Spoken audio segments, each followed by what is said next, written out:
It is literally 4:36 in the morning, and if you're wondering why it's so dark outside, it's because it's 4:36 in the morning. This is the crack of dawn, my boy. But anyways, I'm about to go pick up Axel. We're gonna head to the airport and then get on a flight and go to MotoGP. Cool transition. Ready? Ready? Ready?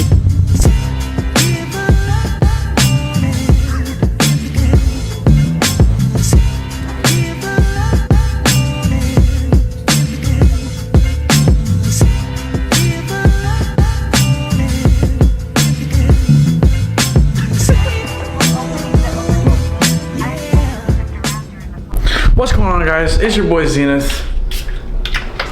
Hey guys, Axel here. Why do we have a chair in the room?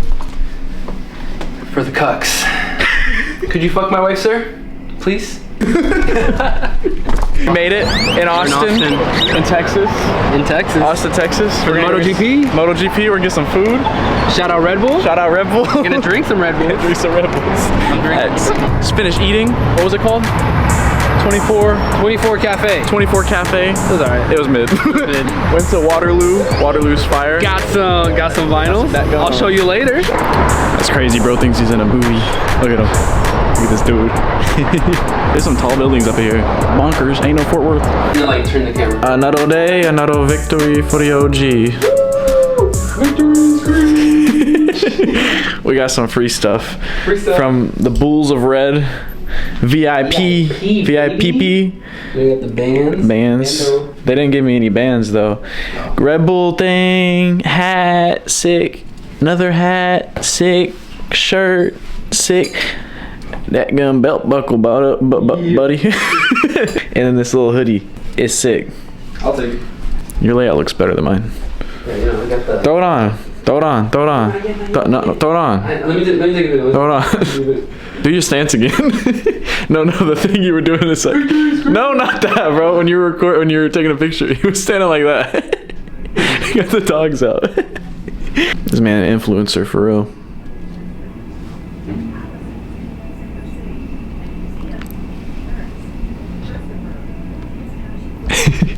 Oh my god, are we like vlogception? You want to touch tips? Oh my god. Oh! Bro, like, I'm Dale. oh shoot. You said I'm what? I'm Dale. Dale? Dale Earnhardt. Well, Dale, put a sweater on. That sweater look kind of clean. Try that sweater on. Sweater song from SpongeBob? Oh, I should have It's time to wear a striped sweater. Sheesh, twerk for me. Ooh.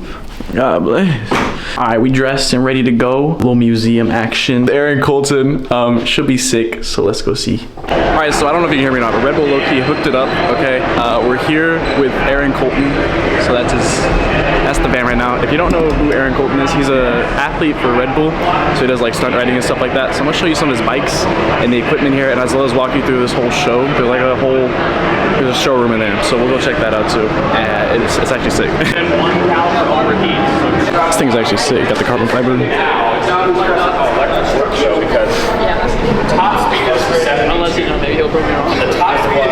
So it's kind of crazy. Here's the van. Man's got a whole setup in here. Check this out. Got the extra helmet up top. I'm finna steal that. I'm not even gonna lie to you. I'm finna steal that. I'm joking, Red Bull. Don't sue me. Got the Red Bull blanket in the back. Sick. Whoa, Ghost Zenith here. Okay, so all these clips are from the hand-built show, which is essentially hand-built motorcycles. Like, I'm talking custom welding, custom everything, which is absolutely insane. This one here is Aaron Colton, so check it out.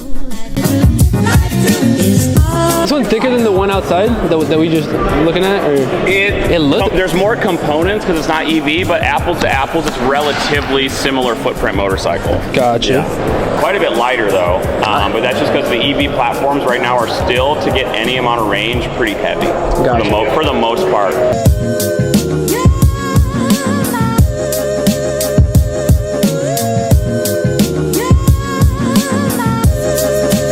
What's going on, guys? My name is Zenith, and today I'm here with Aaron Colton. Yes, sir. So I'm going to ask you a couple quick questions. Yeah. So first off, you're like a big stunt rider, right? Yes, sir. So why do you stunt as opposed to getting into like track riding and stuff like that? So I road raced professionally from 2008 to 2013, October 2013, in the AMA 600 Supersport class. Was something I was proficient and did well in. I'm going to be honest, I wasn't absolutely at the top of the grid, but it was a thing that I was pressing forward in. But the entire time that I was racing, I was still doing stunt riding and exhibition freestyle. But it was something that eventually I had to make a decision, honestly, financially, career-wise. And when that went into play for me, it was the stunt riding side was still making sense. I had the Red Bull relationship. I had a ton of amazing projects ahead of me, and I continued in that nature. Now I still track ride. I do superbike tests for Cycle World. I'm familiar with that arena, but that's not where like my road ended. But I spent a solid amount of time building foundational skill, like in my late teens and early 20s doing road racing. So next thing. So there's a point, at least I'm at this point, where I can do a wheelie on a bike. But how do you bridge the gap from being able to wheelie a bike to being able to do? So it's okay. So that's where it gets interesting, because it's truly a large dedication of seat time, and it's a large dedication of seat time in controlled environment. You know, because when it came down to it, like that learning process that you might do like a little bit out on a ride or a little bit in a different scene and setting is something that I did in a parking lot for hours on end, for days on a row, for months and years at a time, and it just continued on. So I would like literally take a van to the parking lot, unload the bike. I wasn't really riding back and forth, and I would go to the lot and just practice this type of wheelie over and over and over. Okay, just practice this combination over and over and over. And it was one of those things that riding with people better than I was the muse to understand what they were doing, and then you acquire those skills like a sponge, especially when you're younger, and then keep training and practicing, and then eventually you get to a skill set point where you surpass your surrounding, and then you have to start innovating on your own, and then that's where kind of stylistically things change. And the last thing, everybody always asks me what I recommend for a beginner bike. So for a first bike for anybody, what's your go-to? On or off-road? Let's do on. Honestly, something like super manageable to master and learn, like the clutch and gearing and just range of RPM is going to be something like a Grom. You know, there's a lot of amazing stuff like Ninja 250s and smaller bikes, but really the most important thing is something you can confidently always have your feet down, because your first motorcycle isn't necessarily a lineage you're going to have continuously. You need to kind of like take a couple falls. You might drop it in the driveway. There's little like driveway things that happen on a motorcycle that you don't know until you get there. And it's just something that you small, because you might only have that bike for a year or two, you know, but it's one of those things that start small and keep it going from there. So would you ever start on an R6 or an R1? No, never. I think so too. All right, well, I appreciate it. No worries, thank you. While we were doing the end of that interview, I saw the loading not holding on. How long did it take you to build these bikes? I did this one in it was 12 days of work in a 35-day period. Okay. It was about what it is. Some are more. The Alta was way more.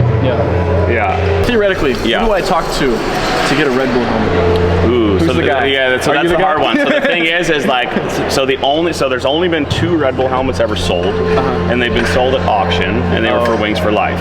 One of which was Lindsey Vaughn's, and the other one was one of my helmets. We partnered with Stoned Aesthetic, who's an artist. I saw that video. Yeah, so that helmet, and it just sold, and it sold for $16,800. Okay. Yeah. So it's one of those things they buy design, make it an earned, not purchased deal. And even the helmet that we sold, we cut the chin strap out after I shot in it to decommission it, so it's a display purpose helmet. Because they don't want to be worn around. I know Red Bull likes to keep things pretty exclusive. Same, the hats and helmets are super exclusive, and they built the pedigree and the brand around that, and I think it's one of the kind of the coolest things about the brand. I think that's cool too. Because that's and where are you based out again? Fort Worth. Fort Worth. Okay. Fort Worth. I've been Fort Worth a good bit. Oh, you are? Yeah. I've done a drone project before where we were near Mount Rushmore.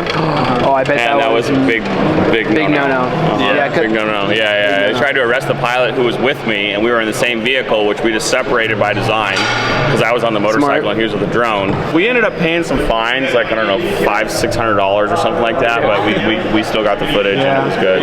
How did you get recognized by Red Bull? Was it through your racing prior? So my stunt riding exhibitions that like I'm going to do later, there used to be a competition series that was quite large, and that quite large competition series I won at a very young age, and I was outspokenly like, my goal is to be a Red Bull athlete. Like I was outspoken about it, on the podium about it, wanted it, met the right people. Our relationship worked very well from there and very fitting, and then I've been a Red Bull athlete 16 years. I signed when I was 15. Wow. I was like, I know that name is so familiar, and then we started looking at I've done flat track projects, road race projects, stunt riding, but I've been doing the stunt riding since I with Red Bull for a long time. Yeah. It's been my main staple deal with the brand.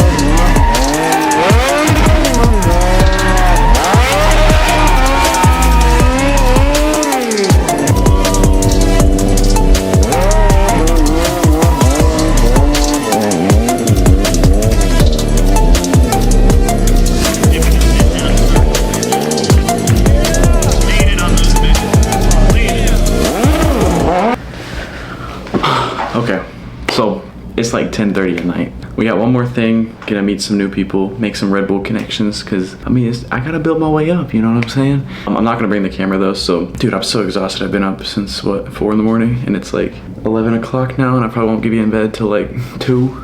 So, but it's been fun. It's probably the longest video I've ever posted my entire life. But I will see you guys tomorrow for race day, and let's do it.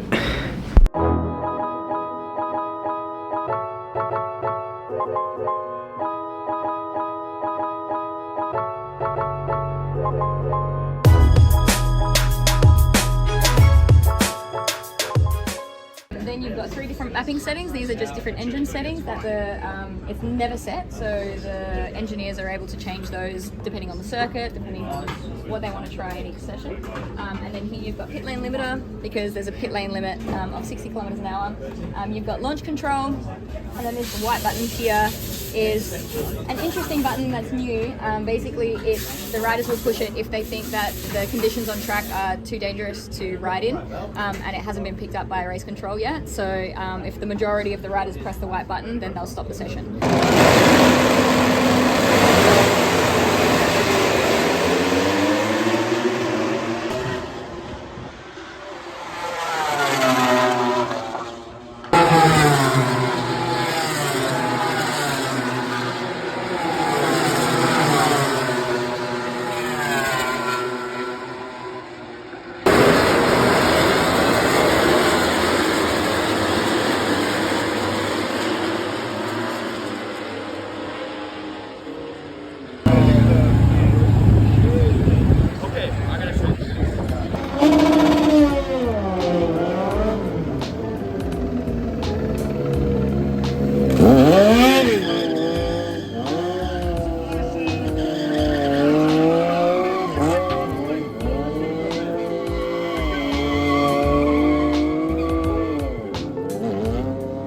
Alright, so unfortunately we are back at home in Dallas, but just to wrap this whole thing up, huge thank you to so many people, Brittany, Raina, Red Bull as a whole, for making this thing happen. It's actually insane.